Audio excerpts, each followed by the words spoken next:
quiz at the end. All right, so with that, welcome to Zoom a Scientist.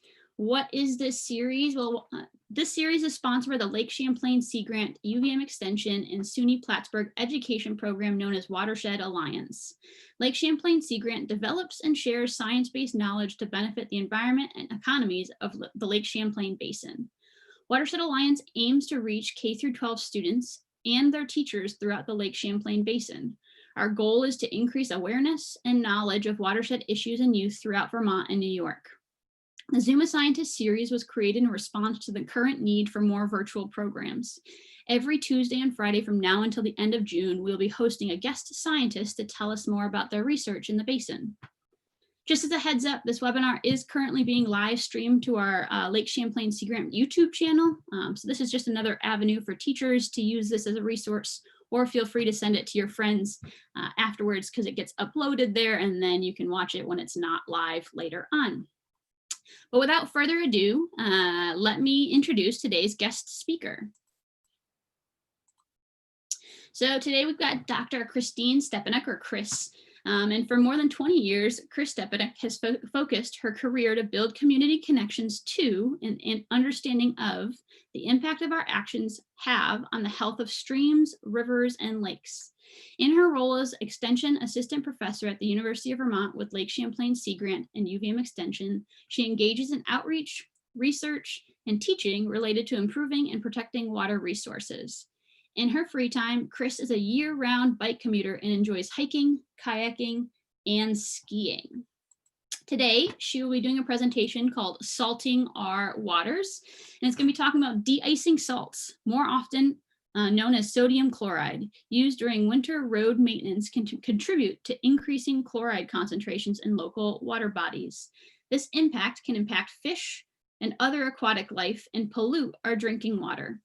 After an introduction to this problem, Dr. Kris Stepenuck will share information on how people can monitor a local stream to watch the impacts over time, and what UVM students and volunteers in the Lake Champlain Basin have found as they monitor small streams this winter and in previous years.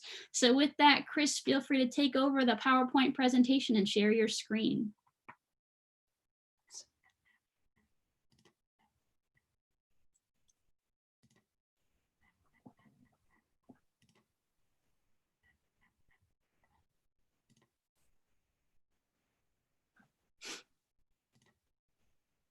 How is that? Thanks, Caroline. Yeah, it looks great. I'm going to go behind the scenes. Beautiful. Thanks. And thanks for everybody for being here.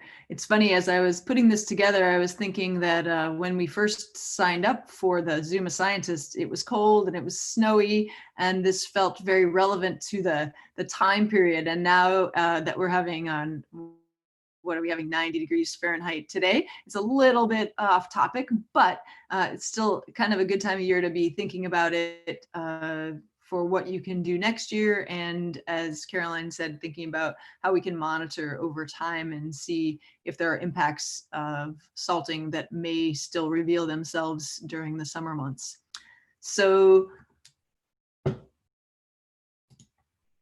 thinking about when we started using salt on roads and why. And salt is used to save lives because salt has some properties that help it to decrease the freezing point of water, which we'll talk about momentarily. But the first time that salt, and mostly what I'm talking about is sodium chloride, though it could be other kinds of salts, magnesium chloride or calcium chloride, or others that tend to be more expensive. But sodium chloride, just like what we use on our tables, is what is able to be put on roadways to help keep the ice from forming. The first time that salt was used on the roads was back in 1938 as an experiment on New Hampshire highways. And then it was found with good success at that time. And so in 1941, the first consistent application of salt on the highways was used. These photos are from Caleb Dobbins over at the New Hampshire Department of Transportation. And what they used to do is we had two gentlemen who would ride in the back of the salting truck, and they would open up the bag of salt and they would send it through the spinner, and the person who was driving the truck would honk every mile so they could judge that they were putting out the salt at the rate that they intended to over time. At that time, back in 1941, 5,000 tons of salt was used that year. Keep that number in mind as we go. So again, salt is used because it has a special property of being able to decrease the freezing point of water. And the American Chemical Society put together a really nice video that we'll watch just a part of so that you can help, so that it will help you to learn how salt does what it does to decrease the freezing point of water. So my question, Caroline, Shop can you online see at the Google Store? Are you seeing the video? Yep. So now that winter's here, the weather fiends out there wait for the next big snowstorm. But before the flakes fall, armies of trucks are loaded full of one of the most important road safety tools out there, salt. And along with keeping our French fries on point, salt, like sodium chloride, has actually saved a lot of lives and probably even more fenders thanks to its incredible de-icing abilities. So here's a truck throwing salt all over some wintry road out there. And like everything else in the picture, you could bet that the salt is pretty cold. This begs the question, how can it be that something that isn't hot is melting the ice? Turns out salt isn't actually about melting, it's all about freezing. So the freezing point of pure water rests at 32 degrees Fahrenheit or 0 degrees Celsius. When the temperature of water reaches a freezing point, its normally free-flowing molecules get trapped into organized crystal structures. This is how ice is formed. Salt disrupts this process. Upon hitting water, salt breaks up into two ions, one sodium and one chloride. These two ions then move around and take up space in between water molecules, pushing them apart and frustrating their potential links to form ice. This disruption is called freezing point depression. And so to put this simply, salt lowers the freezing point of water. But there's a limit. Salt can only act as a stable de-icer in temperatures above 16 degrees Fahrenheit or negative 9 degrees Celsius. And there's also another drawback to using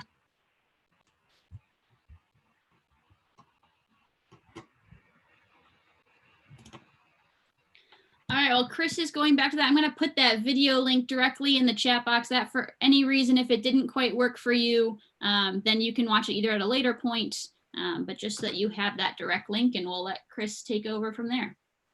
Thanks, Caroline. Appreciate that.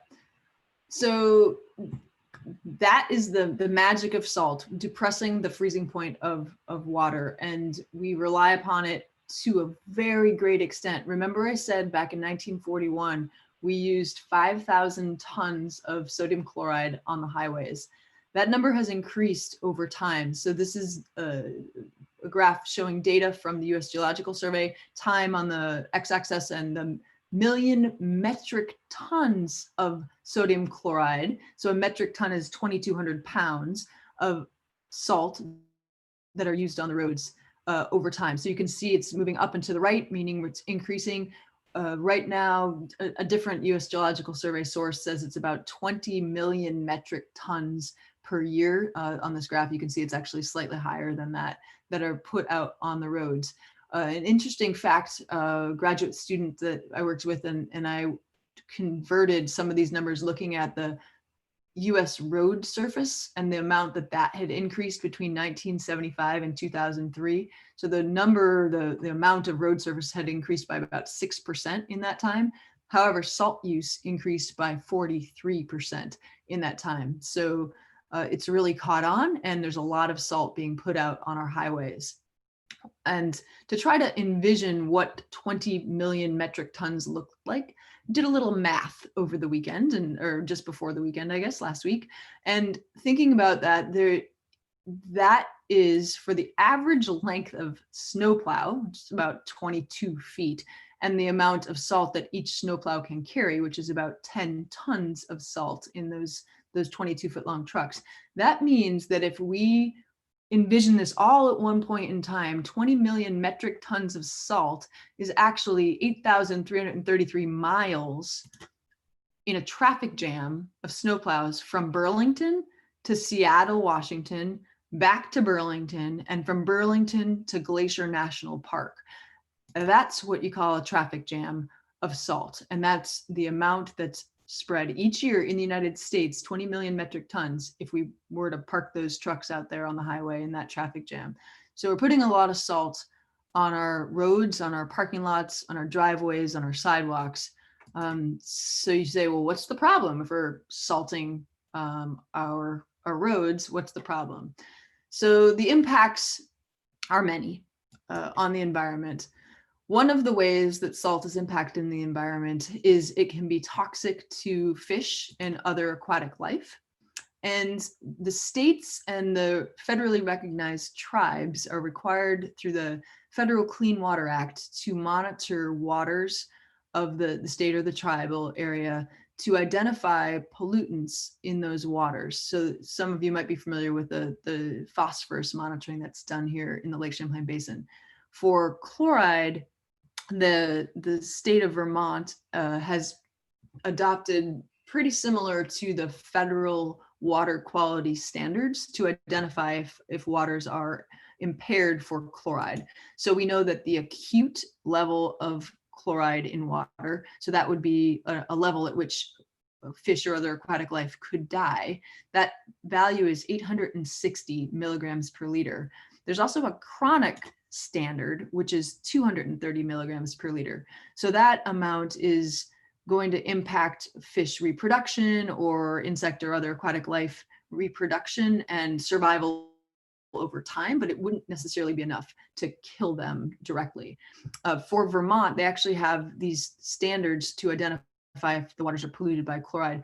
There's a little bit more intricacy to it. So for acute standard to be exceeded, the data would be collected and that shouldn't be exceeded more than one time in a 3-year period. For chronic, it shouldn't be that the 4-day average of chloride exceeds 230 milligrams per liter. So it's not that you can just go necessarily collect one point in time for chronic. At least you'd have to collect continuous data and then take the average over 4 days to assess if you've met that or exceeded that chloride chronic standard. Other ways that salt can impact the environment is that it can affect natural lake processes. So I'll show you some slides here in a moment that I got from Brendan Wiltsey in the Sable River Association. But broadly speaking, what salt can do once it gets into a lake is it can cause prolonged periods of conditions without oxygen or anoxic conditions in the bottom of the lake. And it can also inhibit natural mixing of the lake. So let me demonstrate here with Brendan's slides. So in Mirror Lake, in the western portion of the Lake Champlain Basin, which is in the city of Lake Placid, New York, that's a very urbanized area. It's about 20% and 27% impervious in the Lake Placid community. It's a tourist rich community where there's a lot of people coming to see where the Olympics were planned or where they were held. And so there's a lot of salt going on the sidewalks to keep people safe. Mirror Lake is there at the shores of Lake Placid, the town. And what's happened is the salt goes into the lake. And here we've got a salt shaker over on the right. So salt goes into the lake, runs off from the storm drains, and that salt water is denser than the fresh water in the lake. So it sits on the bottom of the lake. And what happens is that there is an area in the bottom of the lake where that dense water accumulates and sits, and it has high levels of chloride and it has low levels of oxygen. So it kind of pushes the fish up and away from the bottom of the lake. In a natural system in a lake that freezes, what should happen in spring is something called turnover. So the water should mix top to bottom as the ice melts and the temperature changes, so that makes the heavier water should sink and the lighter water should float, and that turns over the lake, which does good things for sharing a mixing of nutrients and making available nutrients for plant growth and other biological processes. But in Mirror Lake, what has happened is that the salt wedge at the bottom of the lake remains in the spring, and it actually inhibits spring mixing from happening. So the fish are still up there above the bottom, hanging out near the top. It happened a couple of seasons for sure, and they're still monitoring at the Osceola River Association, still monitoring to see what's happening. But what really becomes challenging for the fish is as spring becomes summer and you get days like today, the top waters become warm. And if you have monitored with the Watershed Alliance or otherwise, you might know, or even maybe looking at a soda on the counter, you know that there's less ability of warm water to hold gases than there is cold waters. And so there's less oxygen in the water that's very warm at the top. And so the fish start to be squeezed down towards that anoxic water at the bottom that has the salt in it. And as summer progresses, there's more warm water at the surface, and those fish are really squeezed into a smaller zone because that bottom water didn't mix, and the salt is keeping those conditions anoxic at the bottom, and there's less oxygen at the top due to the warmth of the water. So it's putting stresses on the fish by having the salt water end up in Mirror Lake at the bottom. And again, even in late summer, you've extended the time further. The warm waters have moved down, the thermocline has moved down, and the fish are really stuck in a narrow band between anoxic bottom waters and not very oxygenated surface waters.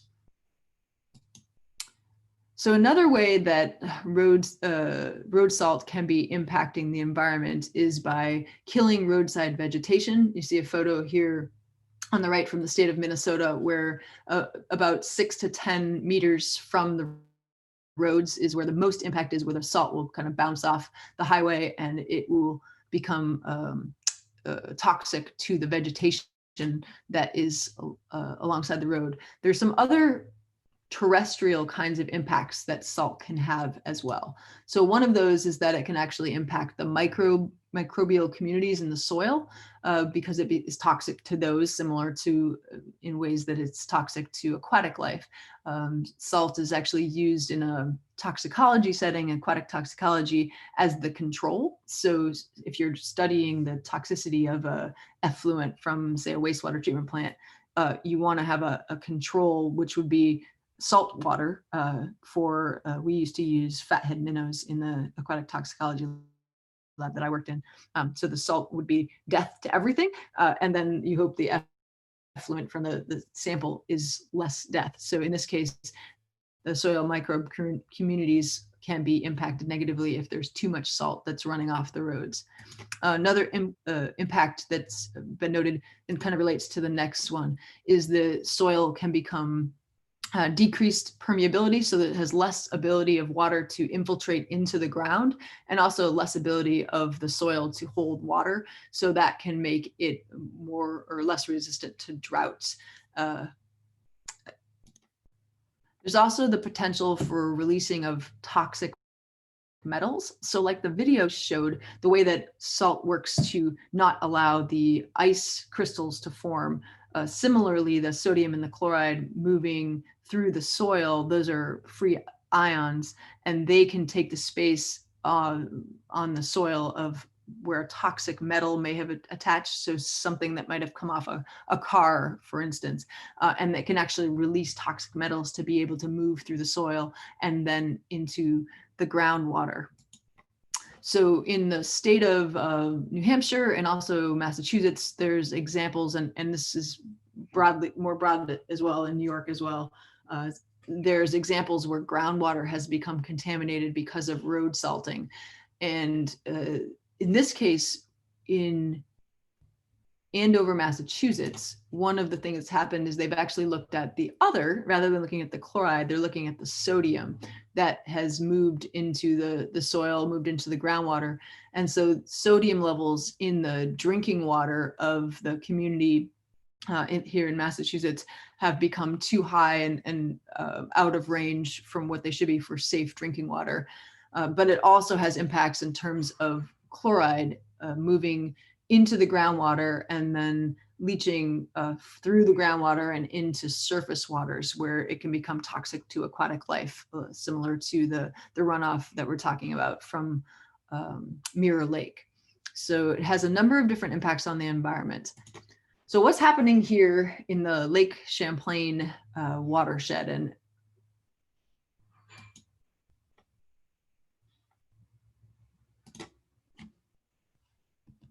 so one of the things we know is that the Lake Champlain watershed has a very large land to water ratio.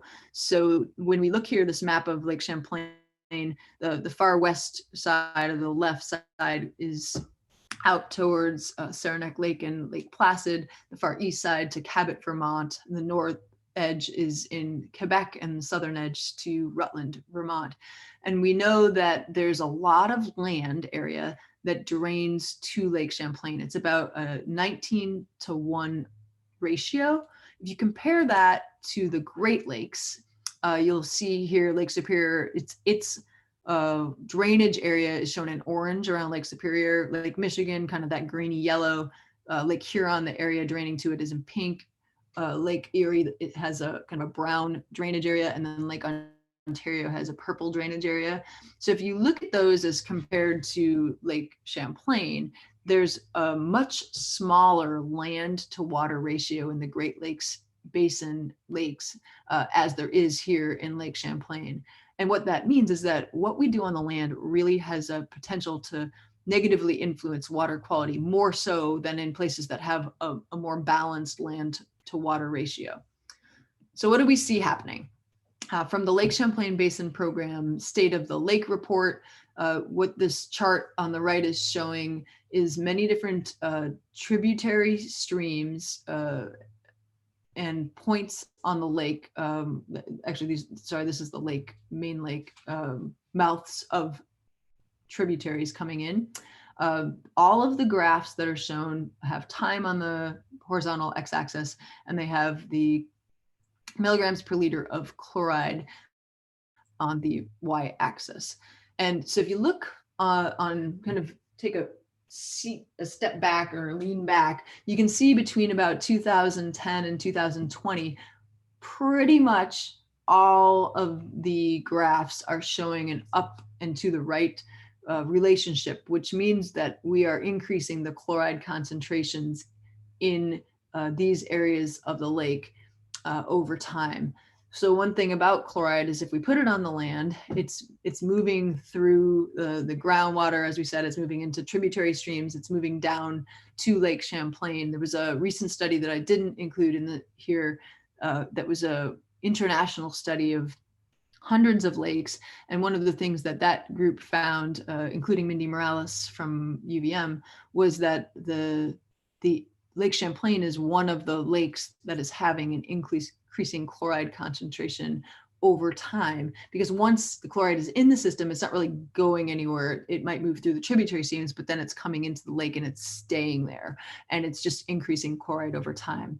I spent many years in Madison, Wisconsin, and that was also being observed in the 5 lakes around Madison, to the extent that it was becoming levels that were very concerning for aquatic toxicity to fish and other aquatic life. Here in Lake Champlain, the average is about, I believe, 13 milligrams per liter. So it's much below the state chronic or acute standards, but it's challenging and troubling that it is increasing over time, because once it's there, it's not going away very easily.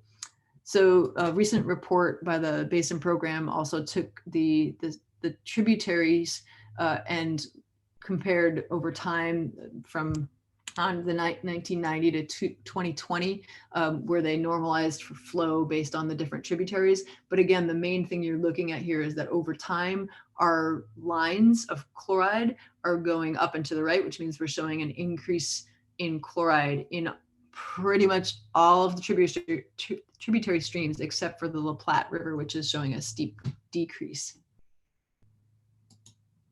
So I've had a number of different students and a volunteer helping to look at chloride levels and conductivity levels in small tributary streams to the Winooski River and to Lake Champlain over the past couple of winters and falls. And so I'll share with you just a few of the results that represent kind of the broader pictures of what people have observed. So the two watersheds that we'll look at are Potash Brook, which is mostly within south of Burlington and a little bit of Burlington. And I think you can see if I move my mouse here, we have one site that's up here kind of in the headwaters in a neighborhood area that isn't salted in the winter. For orientation between the two, here's the airport. And then the second site that we'll show here is down here towards the mouth. It's at the wastewater treatment plant. On Centennial Brook, there's been a number of different sites monitored by different student groups. But for orientation, here's the UVM campus over on kind of on the left side of the watershed. This is Centennial Woods, and that's where most of the sites have been sampled. There's actually two parts to the stream. One comes from over by the airport, and then the other starts kind of behind the hotel that used to be the Sheraton, and I'm forgetting the name of what it is right now, but the hotel right near campus. So in last fall, we had one student group look at 6 sites all within Centennial Woods. And what they found is that the majority of the time they were seeing concentrations of chloride that were higher than the chronic standards.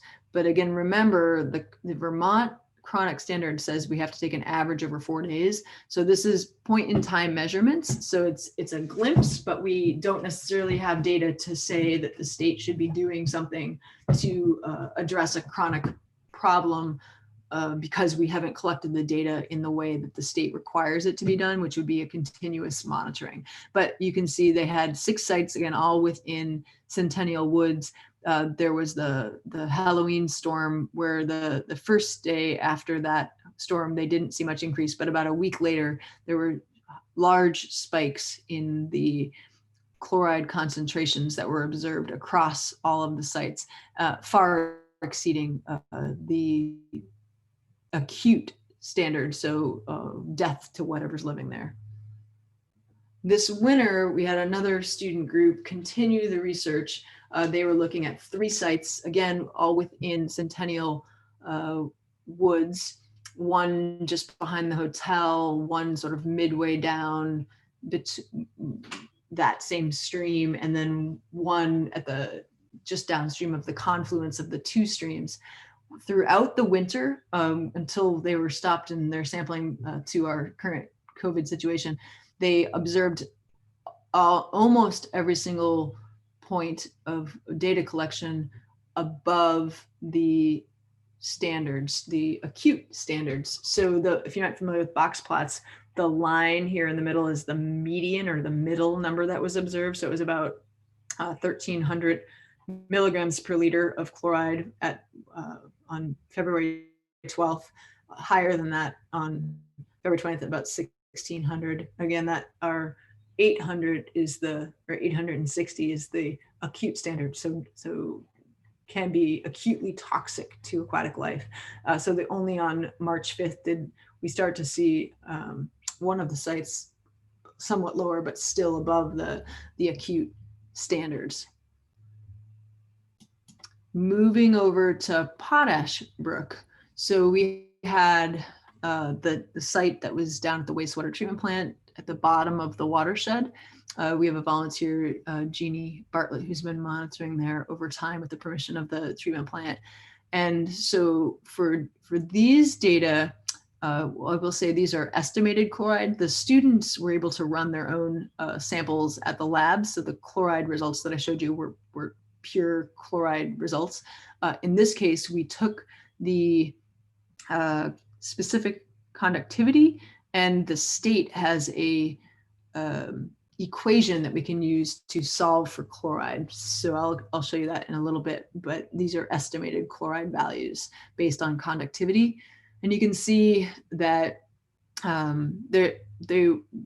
the point in time measures that Jeannie collected were often above the chronic standard of 230 milligrams per liter. Not always, and again, not 4-day averages. These are point in time measures, but oftentimes in the winter months and even into May and July and August, observing chloride levels or conductivity levels suggesting chloride levels above what the chronic standard is in this stream. When you go upstream to the neighborhood near kind of off of Heinsberg Road at the headwaters, we see a different picture. So we see in this site that the predicted chloride values are generally kind of always below the chronic standard, again, point in time measures, but always below. So it says something about where you are in the watershed and what influences might be impacting the chloride and the conductivity levels in the water.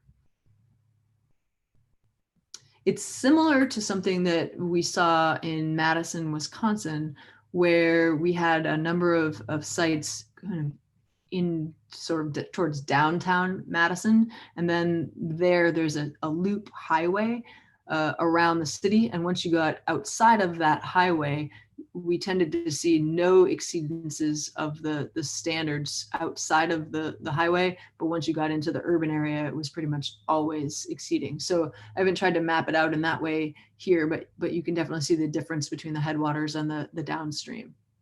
And where Centennial Brook is kind of within that urban area. So it's often, if not always, impacted by chloride.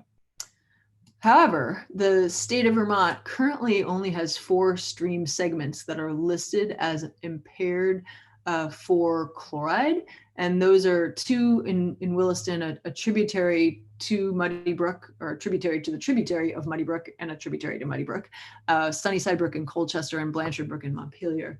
So what needs to happen for these streams is the communities will need to come up with a plan, or the state will come up with a plan of pollution diet or a total maximum daily load to come up with a plan of how do we minimize the chloride that is getting into these tributary streams or brooks, and lower that over time so that it isn't toxic to aquatic life and it comes down below those standards that are out there.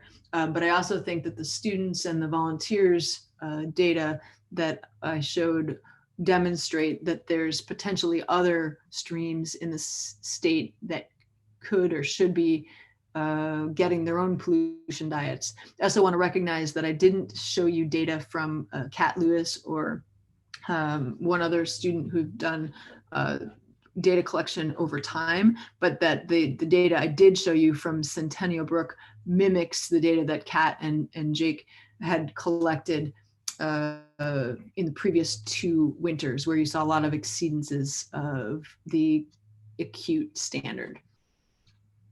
So what can you do if you would like to know what's happening in your stream? Are you in a headwater area that isn't so impacted by the chloride road salting, or are you someplace that might be very impacted? So as I alluded to, the state has a regression equation that you can use to collect specific conductance or conductivity data and solve for chloride. One thing I want to point out before I move from this slide, though, is this should only be done in small streams. Not only can it be dangerous to be in like a large river, say like the Winooski, but I don't want to put anybody out there in the winter to put you at risk. But it's also more complicated to figure out what's going on if you're monitoring in a large river, just because there's so much influence there. So what I'm recommending would be something that should be done in just your small wadable streams that can be safe to be near at whatever time of the year. So here's a regression equation from the state of Vermont. It's part of their assessment methodology. So what they need to do is they tell the Environmental Protection Agency, this is how we're going to go collect data to make a determination of if our water bodies are impaired for certain parameters. In this case, they collected over 440 data observations of specific conductance and chloride, and they created a graph that, I don't show you the data points, but you can see that the line that was fit to the data that they collected has an R-squared of about 0.94, which is one thing I love about working with chloride and conductivity, is that you don't see this very often in the real world, is having an almost perfect fit line. A perfect fit line would be an R-squared of 1. And since it is such a really good fit, it allows this equation to exist that you can collect the conductivity, solve for chloride, and have an estimated chloride. So it makes it so that we folks who might not have access to really expensive equipment can go out and monitor and get an answer to give us an idea of what the water quality is like in our local stream. So how can you do this? One way you can do it is you can think about if there might be a local volunteer monitoring group near you. The Watersheds United Vermont has a website that lists the local volunteer monitoring groups, and you can see if there might be one near you. For instance, here in Chittenden County, there's the stream teams. They're changing up what they're doing this summer because of COVID, but in general, they have people out who are monitoring, and the data are being analyzed for chloride. The other thing that you can do is you can buy a handheld conductivity pen, and you can do your own experiment, wondering if there's high values in all seasons, if there's ever high values, and thinking about, I'll challenge you with this question, which is not one of my poll questions, but what besides a storm might trigger high concentrations of chloride or electrical conductivity by your measure? So I thought I'd show you a video of how you can go about doing this. So we'll see how this goes.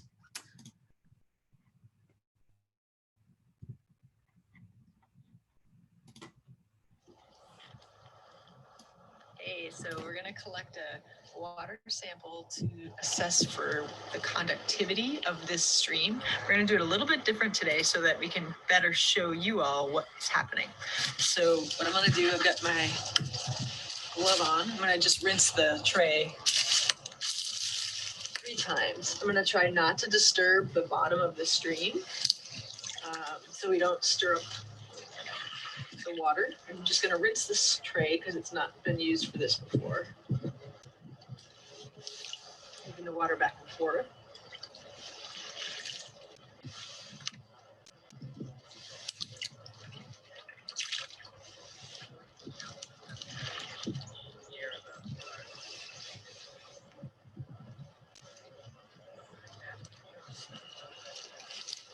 Great. So then, once I get it up here on shore, I'm just going to turn on my meter.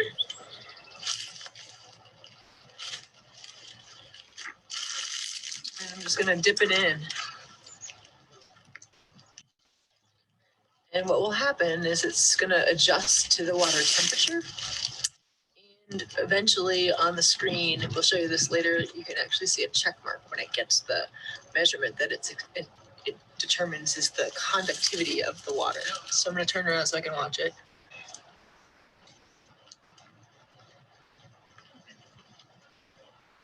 Right now it's at 541 microsiemens per centimeter. It's about 11 degrees Celsius, so about 50 degrees Fahrenheit, the temperature of the water. And now it's got 564 microsiemens per centimeter, and I can just push the hold button. And it is the final number. You can stop.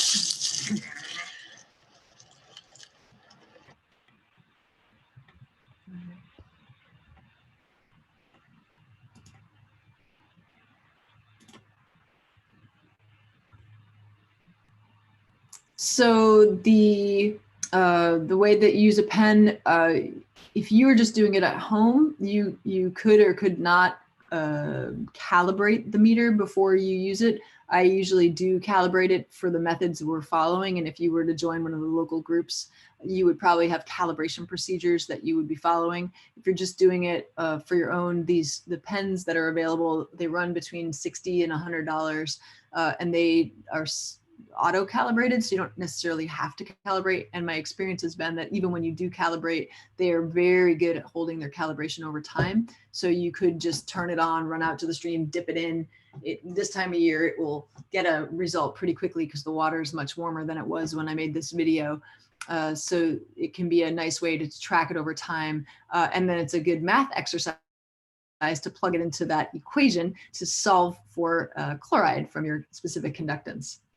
So the one other thing I wanted to talk about is, what can you do? It's not winter now. We're not doing it at this point in time, but in terms of tips that you can take that you can do later, you should always shovel before you salt. You shouldn't rely on the salt to melt through the snow first. So always shovel first. If you spread salt, one of the guidelines that has been developed is to try to have about 3 inches of space between the grains of salt that you've spread, because they're each going to work in a range of width around them. I've measured it out. It's about a cup to a cup and a half of salt per sort of 2 car spaces or 10 sidewalk squares, and that's getting you that about 3-inch distance. Another thing you can do is clean up the salt after the storm. You sweep it up, use it again. It's still going to work pretty great, and then it's not going to run off. And then, like the video said, salt is only effective above 15 or 16 degrees Fahrenheit.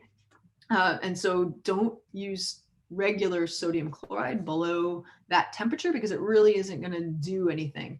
You'd have to switch to a calcium chloride or something that has an exothermic reaction that you could use at a lower temperature. But sodium chloride won't be very good above if it's below 16 degrees Fahrenheit.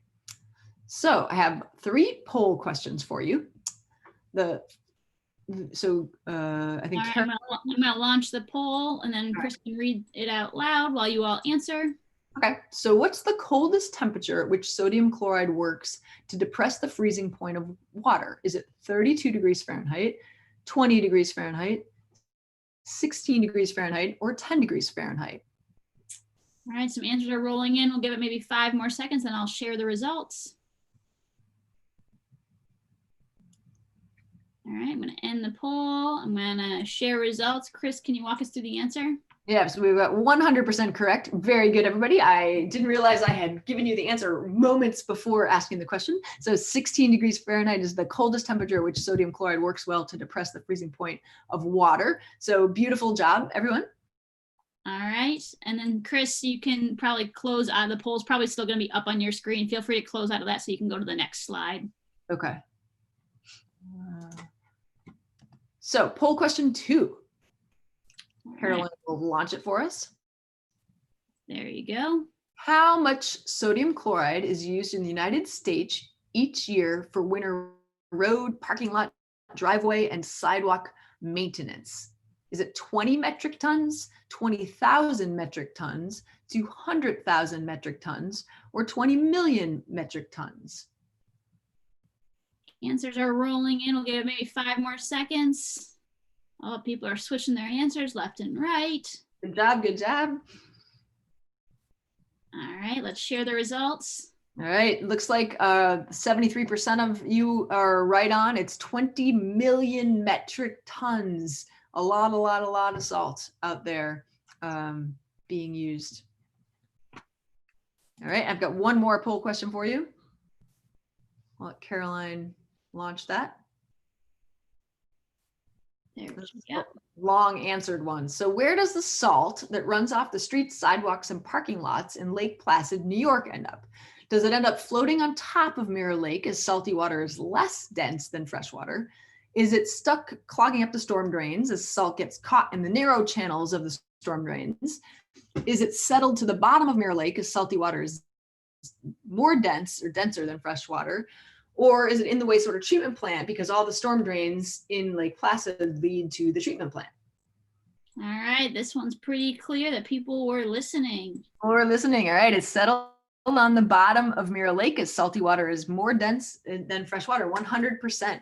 Excellent work, folks. Awesome. So that is what I have to share. I have, let's see, I got to close the poll.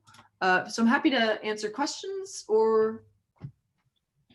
Yeah, so there's some answers coming in, Kris. So kind of right when I'm going to be switching screens, maybe my question for you all that we've been asking every presenter so far.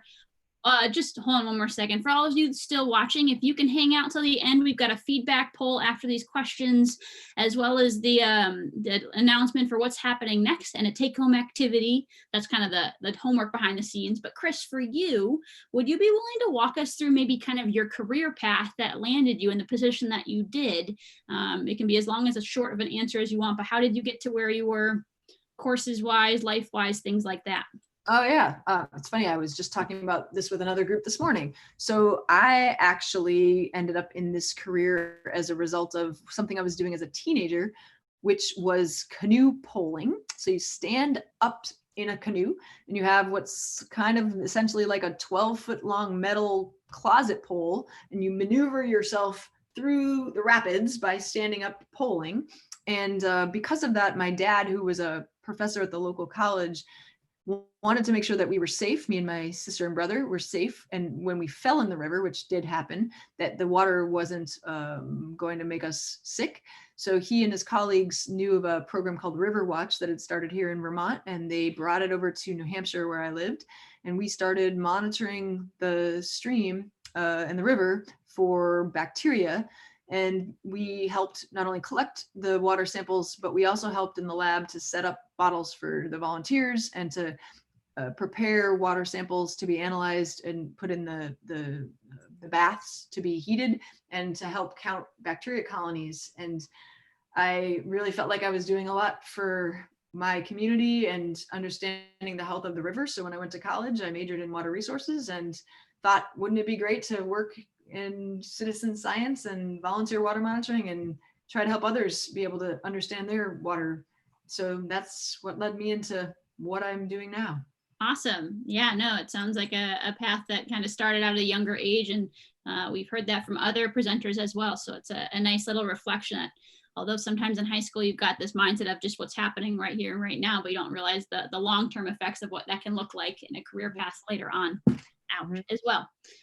So, okay, we got some great questions coming in. The first one is from Mara, and she's saying, have the fish adapted in any way to these different conditions? And if they haven't, do you think they will? So I think this is probably reflecting back to the Mirror Lake conversation. And I'm sure you were in the same meeting as I was when we were kind of learning that data. So maybe you know a little bit more about that. Yeah, I think unfortunately the kind of fish that are there in Mirror Lake, the only thing they can do is swim to where there's more oxygen. And so that's where like the slide that I showed from Brendan, where the fish are kind of getting sandwiched into the middle. So to the best of my knowledge, there isn't a solution for those fish to be able to kind of withstand the salty conditions. What might happen though is that you might see a change in like the soil microbes I said alongside the roads. You might see a change in what kind of fish can live, because there are some fish that are going to be less sensitive to oxygen than others. And I'm not familiar with the specific kind of fish that are in Mirror Lake, but you might end up moving towards a more tolerant suite of fish species that can have lower oxygen conditions, and then they can kind of adapt to what's available to them versus having like all trout. Not that there's trout there, I don't know, but they would need more oxygen, so that you might see a shift in the community structure that way. Right. All right, second question coming in from Samantha. It says, I'd like to access data sets for local brooks, tributaries, or streams for students at a secondary level to analyze. Where is the best place to obtain raw data? Are there any for Southern Vermont? That's a great question. So Watershed Alliance has the database that is populated by the schools that you are working with, and I'm pretty sure you can get data out of it, and maybe one of you can answer that better. The other place that I would suggest going, but I'm guilty of not knowing how to get the data out very well, is from the ANR Atlas. I know you can see water quality data points, and you can see if a site has been monitored, but I don't know that you can do a pure data download from it. The other thing that I would suggest is working back through the Watersheds United Vermont list or website to find the local watershed groups. There are groups in Southern Vermont that are doing water monitoring, and they have a lot of data. And so they may be able to work with you directly to get their data to you. Great. So the next question coming in is also from Samantha, and I think, Samantha, we as Watershed Alliance might be able to be that great resource for you. So Kris, I'll let you answer this quickly, but Samantha, we can reach out to you afterwards. It says, what other water quality measurements are easiest to measure with limited/cheap equipment? Yeah, so the first one that comes to mind for me is the water clarity or transparency or turbidity, however you want to talk about it. There's a tube which is about 120 meters or centimeters, long, and you fill it with water and you look down through it and you look at a black and white disc in the bottom. They are about maybe $85 depending on what model you buy. So those are fairly cheap. pH can be pretty cheap if you get litmus paper that's, say, for an aquarium. It's not as precise as a meter, but you can do it for fairly cheap to monitor the pH.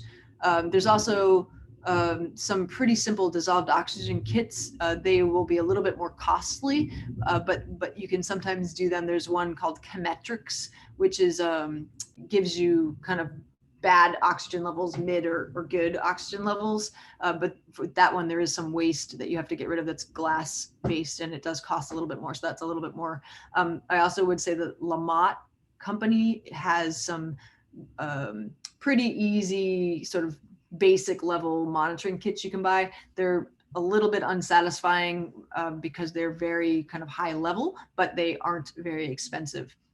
Maybe lastly is you can just create yourself a kick net and you can collect insects, and all you need there is ice cube tray and a dish pan and some plastic spoons and some rubber boots, and you can collect insects and assess water quality that way. And it's probably the most fun of all of what I've mentioned.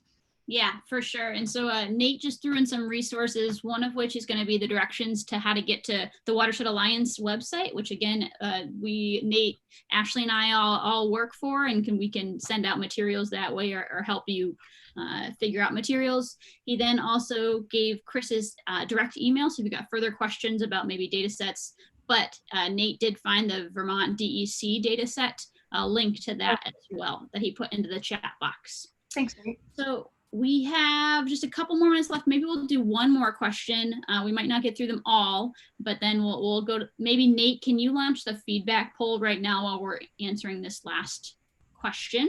It says, are there ways to remove salt from the lakes, desalinization, or is there a best solution right now to keep salt from entering surface waters? Yeah, I think that the solution is really to put less down on the roads. And one of the things that can happen is if we were to have our municipal and private contractors use liquid salt and like a brine instead of the granular salt, you can use about 25 to 40% less salt and get the same result. So that's an option. Another option, and one thing they've done in Madison, Wisconsin, is they've actually said, you know what, it's winter. We're not going to salt the sidewalks in the city. We're only going to do the main thoroughfares. So they're just using less salt in less places than they had in the past to try to minimize what runs off. So it's really changing our expectations and our practices about what we're doing. Yeah. Yeah, that's a very unique point. Maybe, Kris, it was right after I heard your presentation that I just happened to, I bought, salt that was pet friendly. And so I have these stairs in my house that I had that, but we didn't have a cover for it in this big, huge container. And then, it's Vermont. So all of a sudden it snowed one day and it rained the next. So our bin all of a sudden was full of all this water. So we, without meaning to, created this brine mix. And I can guarantee that it does do quite nice to kind of take a shovel and just kind of sprinkle that water down your stairs versus throwing those salt pieces. So love it. All right, so we just launched the poll. So Nate, I'm going to have you end that poll. And all right, take home activity. Kris, you gave me 3. I picked one of them. Would you? I think just by quickly looking at it, you might see which one it is. The 2 cups and putting salt in one. Do you want to walk us through maybe what the activity is? Yeah, sure. I don't see what you're saying you're showing. So all right, so I've got a share screen around. I'll just walk them through it. So it's observing salt lowering the freezing point of water. So one activity you can do at home for a take-home activity is take 2 cups, label one as salt water, label the other one maybe as your control or fresh water. Then put a little bit of salt, maybe a teaspoon into the salt water, and then put it into the freezer and see what happens. Check on it after like 10-ish minutes. Is one freezing quicker than the other one? And then maybe do 10-minute intervals every 10 minutes. Keep on checking on those cups and seeing which one freezes quicker, and make some observations. We'd love to hear from you and what you found out. So feel free to share those results on our Instagram page or our Facebook page. All right, so what is happening next? Let me just open up my slides. So our next presentation is going to be Friday, May 29th. The presentation is titled Environmental Law and the Lake Champlain Watershed with Jody Prescott. When people think about the Lake Champlain watershed and the laws, regulations, and policies that are in place to reduce pollution and keep the watershed natural and productive, they probably think about water pollution laws mainly. It is true, federal and state water pollution laws are very important. However, there are many different kinds of environmental laws that complement water pollution laws. In this presentation, we'll talk about examples of these laws primarily at the federal level. Nate should be putting in the direct link to our virtual learning website where you can register, as well as just to our YouTube page. That way you can either find this presentation that will be recorded at that point or see what we've been doing in the past. But thanks everybody for joining. Virtual round of applause for Kris. Thanks for joining us. Thanks for having me. And with that, I hope you all have a wonderful rest of the day and survive that heat if you're here in Vermont.